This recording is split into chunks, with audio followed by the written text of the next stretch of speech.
and welcome. I'm Wendy Lowenstein, Director of Omaha Virtual School, and today we're having our OBS 360 panel event with which we've invited a handful of our parents, whom we call learning coaches, and our learners to join in a panel discussion to share more about their experience to help others better understand what our program is all about. So before we get started, I'm just going to ask each panel participant to say their name. First name is perfectly fine, and your role here in our program, and then we'll get rolling with questions for our parents. Okay, we'll start with Christine. I'm Christine, and I am a parent of 3 high school students here. Okay, my name's Nate, and Thank you, Nate. I'm Kara, and I have 2 kids, one in high school, one in middle school here at OBS. Hi, I'm Nikki. I'm a student at high school. Hi, I'm Renata, and I am parent of our high school. Hi, I'm Lucy. Hi, I'm Will, and I'm the other parent. I'm Miss Robson, and I'm the ELA teacher for middle school. I'm Miss Rogers. I'm the kindergarten and first grade teacher. I am Taryn. I am a parent, and I have all elementary students. Okay, so parents, we're going to start with you first, just get your perspective. The first question I have up on the board is just, we want to know, why did you choose Omaha Virtual School for your learner or learners? And in our platform, what we'll do is I'll probably start on one end, and then we'll go back on the other. Will and Renata, if you want to pick who tags in and out on a question, that's perfectly fine. But I will start with Karen and why you chose our program for Omaha. We chose OBS because we were homeschooling 2 students, adding a 3rd student last year, and things were starting to get a little overwhelming homeschooling all 3 of them. My middle student has some challenges learning, so we just needed some extra help with her. So that's why we chose OBS. And Taryn, what grade levels are your learners? I know you said elementary, but I have a 1st grader, a 3rd grader, and a 5th grader. right. And Will or Renata, why did you choose Omaha Virtual School for your lovely daughter, Lexi? We were looking for some different options for Lexi in the brick and mortar school environment. There's a lot of competition for help. Teachers, quite a few students that they have to deal with. We're looking for some different options to allow Lexi to deal with some of her anxiety that she dealt with, not getting the attention she felt like she needed, those types of things. So we give Omaha Virtual School this time. So it sounds like a more personalized experience where you could support Lexi. Absolutely, it's worked out tremendously at this point. And then we'll hear from the learners in a little bit. Renata, did you want to add anything else? Ditto? All right, and Kara, why did you choose Omaha Virtual School for middle school and high school learners? Sure. Well, we chose the virtual school first for Nathaniel because he was struggling in the brick and mortar system. We had taken him out because of some bullying issues, anxiety issues, and homeschooling was just a struggle because I didn't feel like I had any support, and trying to find this curriculum or that curriculum, and it just was so, I didn't feel like I was doing a very good job. And so when we heard about the virtual school, we put him in, and he immediately had all the support he needed, and everything just came together. So then in the 2nd semester, we enrolled our daughter as well. So Good. Thank you, Kara, for sharing. And then Christine, you have 3 high school students. I chose Omaha Virtual School when my youngest was in middle school. He was in need of a little bit more challenge in math specifically. And so I chose the virtual school so that he could work at his own pace, which at that point was more advanced in math than it was in some of the other classes. So allowing your learner to have a little bit more freedom and pace and to be challenged where he wanted to be. So a lot of different reasons why families tend to gravitate towards Omaha Virtual School, and I really appreciate each and every one of your perspectives. So Parents, this is a common question that we get, and I try my best to articulate it, but I really want to hear it from you. So I'd like to know what a typical day at home is for you and or your learners. And is it okay if I start with you, Christine? Sure. I would say every day is different and depends on what the assignments are that they're working on. In general, I would say the boys tend to get up in the morning and log on and check what they have for the day. And then just sort of make a little bit of a plan for themselves and work on that throughout the day. My students have something a little bit different than some of the other OBS students because they participate in brick and mortar schools for a few of their classes. So we're always working around that schedule as well. And they individually need to be taken over to whichever school they're in for the particular class. All right, sounds manageable. Kara, any other thoughts on your typical day at home? I know Christine talked a little bit about high school. Did you want to share a little bit about middle school? Sure. Well, I'm trying to lead them towards becoming more independent learners as the OBS is really good at teaching. But they're still, because it's just their first year, there's still a lot of one-on-one help that they need. So generally I tend to have an overview of what they have to do for the day and then sort of decide what they will need help on and what they can accomplish on their own. And then while one is working on their work independently, if, like say an essay has to be written or something, they need guidance, then I work with the other and then we switch off. So it's just basically just trying to get the lessons done for the day. And, we don't stress too much about the order. If they, whatever they want to do, if they want to do science first, if they want to do math first, it's very flexible. So we're kind of laissez-faire. Yeah, good. But just being able to balance multiple students, I know that's a question as well, and we've got a couple, Taryn's got multiple students, so that's always something I appreciate you shedding light on. A learner can work independently over here while I'll support my high school learner, because I know sometimes it's a concern supporting multiple students. Renata or Will, which of you would like to talk a little bit about your typical I day? think it would be most because I work away from home, but I do help out with husband throughout the day. Okay, good. Yep, tag team. Right. Typically, the great thing about OBS is, I was the fact that it's self-paced. So you have the opportunity to kind of take a look at what you've got going on for that particular day. You've got a pacing guide that's been given to you, and then the material is presented to you on a daily basis as well. So you have the opportunity to kind of take a look at it the next day and say, okay, here's what I need to work on. Here's what I feel like I'm struggling on. So maybe we need to figure out a plan for spending a little bit more time on this particular subject, things of that nature. So our typical day is basically we'll get up in the morning, I'll go in my office, like she'll have a little bit of breakfast. She'll go through and review what she did yesterday, and then we'll take a look at what needs to be done for that day before we look at that plan. She basically runs with it. Occasionally I'll check in on her and say, hey, how's it going? You need anything? You want target? You need a little help with focus or anything like that? But she does a really good job of kind of leading and doing things. So there's the middle and high school perspective of the learning coach, and we want to round it off with elementary perspective with Taryn. So with having 3 elementary school kids and then we have a preschooler and a toddler at home, our days are very structured. Each kid has a list and every subject is done in the same order every day because I can't be with 3 kids at the same time teaching 3 different things. So my first grader will come first because she needs the most attention, while the other 2 work independently, doing a math lesson online or a reading lesson online. And then as she finishes, she does her online lesson and I'll go to the next student and help them with, homework or book work, anything they need. So we have a set order and we have a time where each student gets a one-on-one attention. That way all 3 of them aren't at the table at the same time trying to pull my hair out. Okay. All right. So just figuring out your system of how to balance each learner's needs.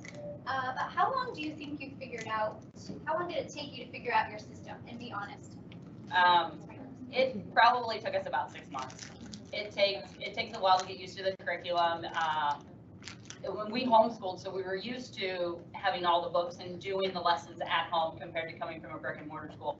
But it still took a while to figure out the program, figure out the curriculum, and then to figure out, and each year is different to figure out, okay, my fifth grader is pretty independent at this point, but needs help. Some of it is book work. So he does a lot of stuff on his own, so he hasn't needed as much work. This year, where the first grader still needs a lot, so it's every year it's different, but it took us a good 6 months to figure out how to teach 3 kids when it takes. We start at about 8:30, and we get done at about 2 from teaching, and then they still have extra stuff that they can finish on their own, and they go to about 4. Okay, good. And I really like how you captured the differences between your learners and what each of them needs and at what time and which content area. So not only is it an adjustment at home with your schedule, but then also truly figuring out how your learner learns and what they need from you. So we talked about a typical day at home from the perspective of the parent. Students, I want to hear from you. I know it's not on the agenda, but I want to hear from you. Like, what does your day look like from your perspective? So Lexi, you want to kind of compare what Dad said? Okay. So I wake up around 7. I start getting ready and I have breakfast. I start school around 8:30, and then throughout the day I will figure out what is a top priority and then what is something that I can start later in the day. I like to have projects done later in the day because I tend to it takes me longer to finish projects because I'm very perfectionist. So it takes me a bit longer to do the project, so I save those for later. And at the end of the day, it kind of depends on what I'm doing for the day. I don't have a time where I finish, but I finish around like 4 or 5. So a full day, pretty much every day of learning, okay? And I don't know about the adults in the room or at home if we have any live, but the way you talk about the structure of your day and how you set up your day for yourself sounds a lot like how I structure and set up my work day. And you might be more successful at it than me. I prefer to start with the big things first because I tend to avoid them. Don't say anything, teachers. But I really like to hear how you structure your day and just the fact that you as a 10th grader are earning and learning those skills as you go to learn how you learn best and what time works best for you. Mickey, do you want to piggyback on that? Mickey, you're also a 10th grader. Right. Well, since half of my days start with waking up and going to North French, on those days my parents will come, they'll pick me up, and then I get home, I start working. But on days where I have to be at school in the afternoon, I wake up a bit later, I'll admit, a bit later than I probably should. But then I sit down, I get as much of the work done as I can and wait for assistance from my parents. But what I find I tend to do is I work on projects for the whole week. I'll get almost all of the week's work done in one day. For a specific subject. For most subjects. Just this morning, I did almost all of my work for the week. Just all that. That's impressive. Okay, all right. So Nate, did you want to share a little bit about some of your time at home? Yeah, so I usually get the harder things done, and then when I get like all the work done for the day, I usually get like the week's work done, or when I can at least. Work ahead. Yeah. Good. So you're kind of like me, you like to get the big things done first, Yeah. right? All right, Lexi, I've never get anything done. I'm saving a lot of stuff in the school right now, and I'm paying for it. So, good. Thank you, students, for your perspective. I wanted to then go to our last question for parents, but also, we'll do it. We'll do it now. Teachers, I was going to have that speak at the end, but before we move on to students, do you want to talk about time in the classroom, what it looks like in class? You just talked about at home from the parents and from the learners, but we have 2 teachers in the room. Another question we always get asked is, what does it look like when students go to school that 1 day a week? So Ms. Rogers, did you want to start? Mrs. Rogers is our kindergarten first grade teacher, and she'll share the perspective of our elementary program. Right, so with kindergarten and first grade, that's what I teach, but our K-5, we have our day at school set up pretty similar. We come in and start, with like a whole group type thing where we get kids talking and just kind of introduced to the day. And then we usually have rotations set up. So whether it's a math rotation or practicing facts or whatever math skills we might be working on. Same thing goes with reading. And then there's always a time for students to come work individually with us. And so that's one thing that I really like is I really get to know my students individually pretty well because I have time with them each week. Sometimes we do small groups, we do team building things, just other things to help with social skills. It's kind of just a mix. We have a lot of the things that we plan during our school day are based off of skills that we know students need help with. So whether we take a look at MAP scores or we have different notes that we've been taking in class, or sometimes even parents will say, hey, I noticed that, so-and-so is having this, difficulty with this. Can you maybe take a look at this and see if you can figure out something to help them? So it's kind of a mixture of a lot of different things. Good.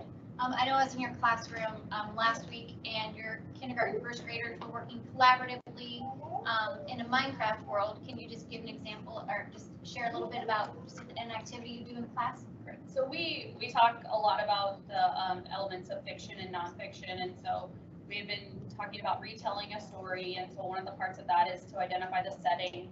So we had read a story together, and we talked about the setting, all the different places, the time, and all of that. And so then their job was to create a setting in Minecraft, and I said they could pick whatever kind of a setting they wanted. They could do the one from the book that we read together, or they could pick their own. So I had kids making diners, libraries, schools. So it's just kind of neat to see them work together. And they do, because they know more about Minecraft than I do. So somebody will ask something and I'll be like, hey, so-and-so, I know you. So it's great to see them work together and ask one another questions and just say, hey, can you help me with this? Because I don't know what to do. And It was a great moment and a lot of fun being in there last week. So thank you, Ms. Rogers. Ms. Robinson, can you share a little bit about what happens in the middle school classroom? The middle school environment and high school environment, when students come to the center, it looks very similar. So our actual typical day starts on Monday when we look at where all of our learners are at. We really are focused on that personalized learning. So, for example, when Nate comes to school, I'm kind of ready for him to say, okay, I think you're here. Nate always has his own plan and does want to get ahead usually. So it's like, oh no, I've already done that. So we're looking at where our learners are at.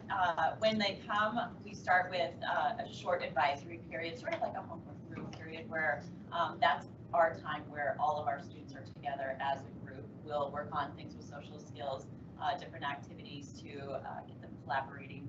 And then we begin our personalized learning time. So before we begin that, our learners fill out what's called their passport, where they kind of identify where they're going to go first, who they might need help with the most that day, because we're really it's not a partnership, it's a trinership between us, the learning coaches, and the learner, where they might need a question answered in math, or they're stuck on something with their essay, and so they might need me to look it over. In science, they do some super cool science that everybody's favorite is science, real good science labs, and just have an opportunity really to get the help that they need when they're there, to get support, extra support, but also extension for those students who are a little bit ahead and really kind of moving through things.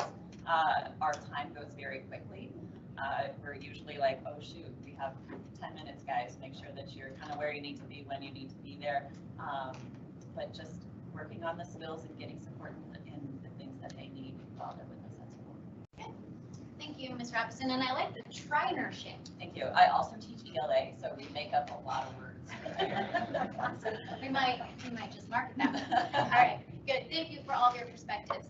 So parents, I just wanted to give you an opportunity to share one highlight from the school year. And I know that was broad, but it was broad for a purpose. So I can't even remember where we started last time, but I'll start with you, Christine. Is there a highlight from the school year you'd like to share? Nothing specific jumps out at me. I would say that my youngest has started a couple of times has wanted to stay for the afternoon. At the high school, they meet only in the morning. And he has wanted to stay in the afternoon to help another student. And he's really enjoying that. So That's a great skill, you know. Sorry, it's my teacher self, but highest level of learning and showing what you know is teaching someone. So it might seem like he's just helping someone, but while he's doing that, he's going way more in depth in his knowledge and skills. So that just makes my heart happy. Thanks for sharing. Kara, do you have a moment that? Sure. It's kind of the same moment for both of the kids. When they were in brick and mortar school, I never really focused very much on, good grades because they both had their struggles with, ADHD, with sensory processing, and both of them with anxiety, that it was just like, let's get through every day. And then, so it was never a focus like, get an A. But then to move into OBS and for them to receive a report card with like all A's and the look on their face, never having gotten an A before, it was just so wonderful to be able to have the kids have that moment and be excited and proud of the work that they've done. So that was a pretty special moment. Thanks for sharing. And I think it's right along the same lines. We just seen Lexi's growth in her confidence, and just as a young lady overall has been phenomenal. I think having the ability to work at her own pace and kind of set her schedule and take ownership of her success has really done wonders for her, like I said, her confidence overall. So it's wonderful to watch that. Karen? One of my learners struggles with reading and math, and this year we've been focusing on math really hard to get her kind of not necessarily caught up, but just make it easier for her. And so we would come in on Wednesdays when there was no face-to-face time, and she would work one-on-one with the third grade teacher, and for the entire semester, for an entire hour, just working on math. And she took her math scores at the end of last semester, so the winter scores, and she was so happy. She jumped like 6 points or 8 points or something. She jumped huge because she had learned the confidence. It wasn't that she couldn't do it, it was that she was confident of working one-on-one, spending that extra time working one-on-one with the teacher, that she was just so happy, and it was awesome. Oh, good. You guys are giving me chills. It's not just because it's cold. So, thank you for sharing. I also, while we're talking about that and having these great moments, I want to skip to the student question of one of your best moments or highlights from the school year. So I'll give just a little bit of wait time. Something fun. We'll start with you, Nikki. Literally having straight A's for the first time in my life. And I've really enjoyed all of the volunteer work that I've been able to do for OBS. That's really fun for me. That's really, it's really nice. Can you expand a little bit on some of the volunteer opportunities that you've been able to participate in? I painted a mural for the The K-8 building, for other buildings. And that was fun. Definitely not, what I love to paint, but it's fun for me to do art. Winnie the Pooh, but it was great. I had to be child safe. Yes, Not gory. yes, but it's wonderful. All right, so the painting of the mural, what other opportunities have you been able to? What was the other thing? volunteered with the Rubik's Cube competition. Yeah. Judge, helped with the Rubik's Cube competition, which that was really fun. I don't remember. Art class, are you helping with art class? Oh, yes, I'm volunteering to help with the art class in the morning at The K-8 building, yep. K-8. Our K-8 students are all engaged in art, and so Mickey obviously has a passion for art, so she's been helping out with that. We also work closely with Western Hills, so I've got some students signing up to help with their carnival and their carnival this school year. So we're always just trying to look for opportunities for our learners to get out there. Are there any other opportunities, Lexi? I was able to join Omaha Student Voice, which was really, really fun. I got to Omaha Student Voice, you're quiet, speak up. Which is ironic, you're saying. Omaha Student Voice, and it was really cool. Like, kind of get everybody together at first, and just brought everybody like together in OPS. So it was have my ideas out. And another thing is I love taking pictures, but I have the opportunity to a lot of yearbook pictures. Like excuse me. So I had a lot of fun with that. So yeah. Good. And So is there like my favorite activity I've done? yeah, something, a favorite memory or something from this year that was a highlight. And don't say straight A's, because we heard it already, so something else. What did like science experiment have? Yeah, which, is there a particular one? Yeah. Okay. So I to make like this boat out of foil with another student. Like there's this round boat, and we had to like put as many coins as we could before it sank, and then we had to like fix it and do something more. Okay, so teacher hat, so what were you trying to figure out? What's wrong with the boat, I guess, and like just like fix it. Give a shout out to Mrs. Felton over there. Wow,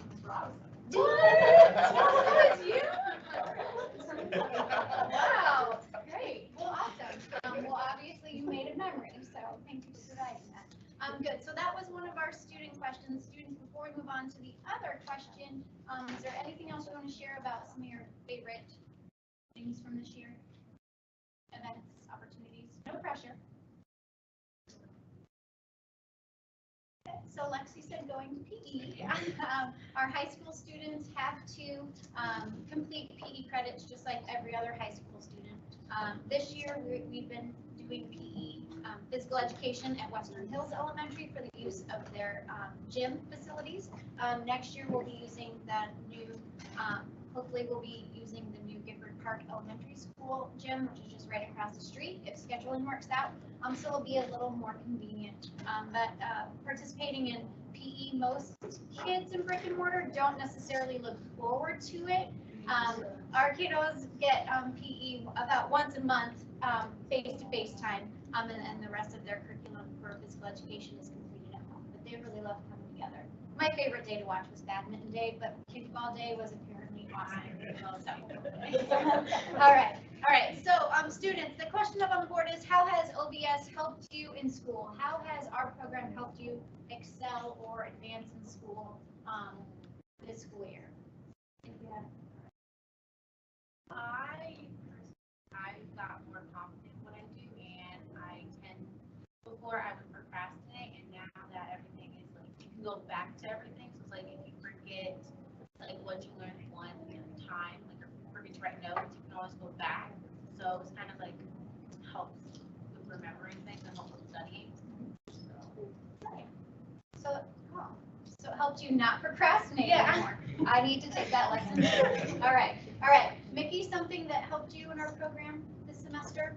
I still tend to procrastinate, frankly, but when I'm able to focus, I will sit down and work, just do as much work, because it's all right there. So it's, you can just learn and learn and learn and not worry about, Missing something? yeah, missing something, because it will tell you if you missed something. And why am I blanking on this? Okay. Oh, I don't remember. Beautiful. I know Nate was eager to share. You had your hand. Go on ahead, Nate. So it's helping me become like more independent and like I'm able to focus way more. So that's really helpful. Awesome, kiddos. All right, so I think you can go to our next slide. The next slide was really getting the teacher's perspective, but we shared that already during instructional time. So I do want to open it up to our audience. Don't worry, we will not put you on camera. But I do want to open it up to our audience if you have any questions that are still lingering, whether it's about what we've talked about today, registration, enrollment, anything. If you have any questions, just raise your hand. I'll start with that. Yeah, okay. Okay, so how does, there's a portion of the week that's also online learning that the teachers are doing, right? So how does that look like in the class, at home for the teachers? Well, let's, what grade level are you with? My son will be 5th grade next year. Fifth grade? Do you want to take that? You've got a fifth grader. Terry will take that. So right now, this year and last year, I don't know, sometimes things change from year to year, but last year and this year, they have an online class called Class Connect, Monday and Friday. The 5th grade is 45 minutes long. He logs on and does it himself. It's like a video chat, but there's no video. They wear headphones with a microphone, and then they talk, and then they can type questions and stuff like that. The teacher has a headphone and microphone, talks to them. They split them up into individual rooms, and virtual rooms, yes, and work in small groups because it's all the 5th grade students taking that. This year they're doing science and social studies. Last year they did math and reading. So it's all the 5th graders, to where when we meet for face-to-face, it's only a few kids. Like my kids' classes are really small face-to-face. I think we have the smallest class on Tuesday afternoons. Like my 5th grader has like 5 kids in his classroom. My kindergartner just got another one. She was the only student at face-to-face. So it's all, so they get to see everybody, they get to talk to everybody. And he enjoys it. He loves being able to see the people he got used to last year in class, get to talk to people he's with class more. They're just they go over the lessons. So like they pick a different science lesson each week, a different social studies lesson each week, and go through that and help build on what we're teaching at home. So I go and I check, I open the door to the room, I say, "Are you okay?" He gives me a thumbs up, and I leave the room. Like it's not. So those are the, sorry to interrupt, those are the Monday and Friday live online lessons with a teacher. And then the online instruction, the other online instruction looks a little different. K-5, we have, what does the K-5 look like? Well, K-5, they go online, they go through their lesson, which there's videos, and it's similar to all students. But then with the K-5, there's the learning coach guide that then the learning coach guide tells the learning coach, guides them as to what to do, say, how to extend that online lesson to go beyond the online lesson. And then there's an independent work assessment of some sort that the learner will engage in independently. So you've got 3 actual methods of learning: the live online lesson, the instruction that's available on K-12 in partnership with the instruction that the learning coach provides in K-5. And then when they come on site, they have instruction with the instructor. How'd I do? K-5? That sound good? So that's the K-5 experience. Kindergarten through 5th grade is definitely more hands-on for our learning coaches. It does sound like the learning coaches are provided with pretty much materials. Yeah. And you get everything curriculum. It tells you what to say. Yeah. And you just read a script for the most part. Yeah. And it also, so K-5, every single learner in our program gets materials mailed to them at the beginning of the year. Kindergarten probably gets the most, and high school gets the least. So in a kindergarten kit, you just want to rattle off some things, or primary, like K2, K3, what types of materials do you get? They'll get all the math manipulatives.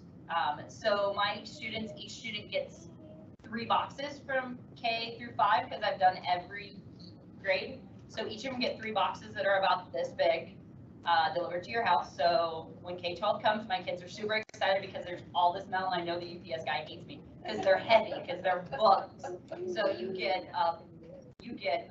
get a workbook, like a homework book. They get a teacher's guide, and then they get a student book as well for most of the subjects. You get all 90% of the science stuff you need to do all the science experiments. You might have to provide like cups or paper plates, that kind of stuff. They get all the art supplies. We're still using art supplies from our first year last year because it's a lot of stuff. You get all the mathematical tips, the scales, blocks, counters. You get everything you need in it. You need a tip. Save your boxes you took them out of, because at the end of the year you have to mail all that stuff back. They send you the packing sheets. You just put everything back in the box, stick the packing sheet on it, and deliver it to the UPS store. And you don't pay for anything, nothing. Just put it all back in that box they shipped it to you in. Or at the end of the year, you're frantically looking for boxes to mail back your material. So save your boxes. And then middle and high school, what are types of materials that you receive? Lexi, what do you get in? I got 2 or 3 reading books for English, and then I got a math book, a biology book, and a economics book. So textbooks? Yeah.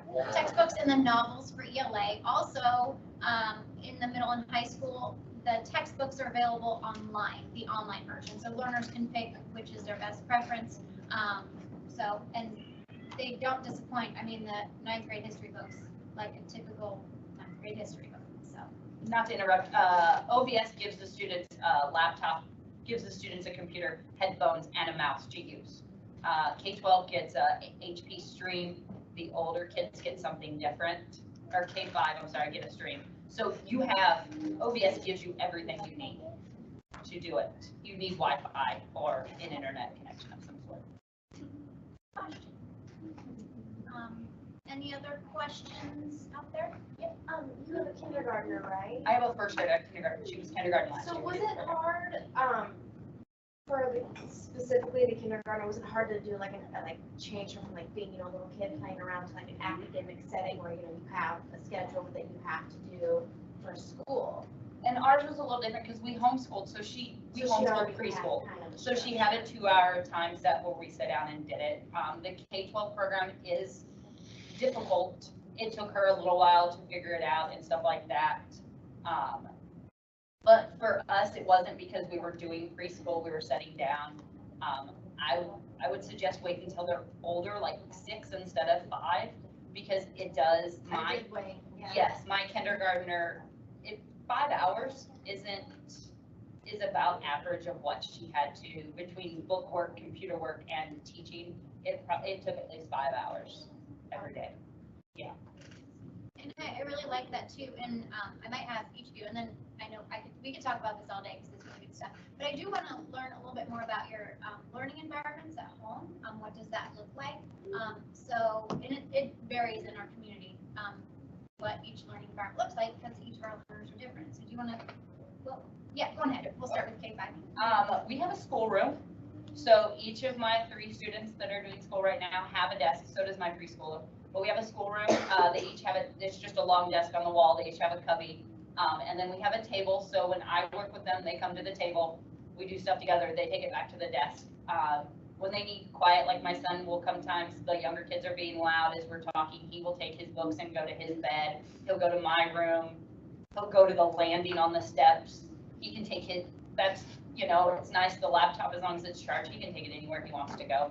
But we have a set room where that's all we do in there is school. Lexi, what does your high school learning environment look like? I have a couple of places I can use school, actually. There is a study upstairs that I can use school, and that's more for if I have to write a lot. And then if I don't have to write a lot, I can also go in my dad's office if I need extra help with certain things. But I like to use the dining table. Spread out a little bit? Yeah. And the deck table. Yep, there you go. I like it. Nate and Kara, what does your learning environment look like? But we don't have an office or a den, so we just we have a really large coffee table. and I keep a bin. And when school starts, we sit down on the couch, pull out the bin, pass out the books, computers, and then they kind of, if they can work independently and they feel like it, they take their computer up to their rooms. If they need help, they come down. They don't like sitting at the kitchen table. They complain like, oh, the back is so wrong. But now that the weather's nice, we've even sat out on the porch, like you said, and sat at the, Christine, how do your boys work? They like to all work in the same room since there's 3 of them. They're all taking a lot of the same classes. They like to collaborate a lot. And so I have 3 desks for them in a den off of our living room. And so they can sit at their desks and I have screens and keyboards that they can plug in their laptop into the screen, have a bigger screen to work from. Or they can also take their laptop and just go sit on the couch and just kind of relax and do their work while they're sitting on the couch. So it's very easy. Perfect. Thank you guys. Any other questions from our audience? Yes. So a lot of the students talked about getting their work done, like a week's work done in like a couple days maybe. So does that mean that they will end like their, let's say, 9th grade year early, and could they continue to go to like 10th grade, or how does that work? Do they have to wait a whole year? Thanks a lot. I will tell you that the beauty of it is if it's a topic that a student is comfortable with, familiar with, or just is really good at, the rate with which a student working through a unit or a lesson may vary, right? So that helps instead of having to wait for the whole class to move forward. In regards to can you advance grade level faster, we are still, we're a part of Omaha Public Schools. We use the Omaha Public Schools calendar. We use the Omaha Public Schools quarters and semesters. So the freedom within grade level advancement in that manner at this time is still within a semester. So if your learner finishes math early for that semester, we will still engage that learner in math with our math teacher, whether or not it's going a little bit more in depth with the concept that they just did okay in, and going back and or challenging that learner even more for the rest of the semester, some independent projects, if that's something that the learner wants to do. But then also, oftentimes we'll find that a learner might finish a subject earlier, but is lagging behind and struggling in another, okay? So that also does provide a little more time for that learner to focus on the area with which they've struggled throughout the year. So to answer your question in a very long way, we are still in the traditional semester and advancement school year as the rest of the district. In regards to high school, and then we'll wrap up, I think, but we can still continue off camera. In regards to high school, one thing to note is our program is not, we are not credit recovery. So a criteria for our high school students is they have to be on track for graduation, be credit sufficient. And so knowing that and knowing that high school is high stakes, we do try to really build in some extra time with our teachers and support from our teachers and working closely with our learners. So that's something to be aware of, that we're not a credit recovery program. And so that's sometimes a misconception with our high school. I'm going to just wrap up really quick. Thank you, everyone, for joining us, whether you were live or watching the recording. Next steps for you, if you're interested in Omaha Virtual School for the next school year, is to go to omahavirtualschool.org. There's a button at the top that says Enroll Now. You will start an enrollment username and password and work your way through the enrollment process. We are accepting applications for learners, and we'll do so until August 2nd for the start of the first day of school, but we do have some rolling enrollment through August. I think that is it for now. Thank you for tuning in. omahavirtualschool.org. Thank you.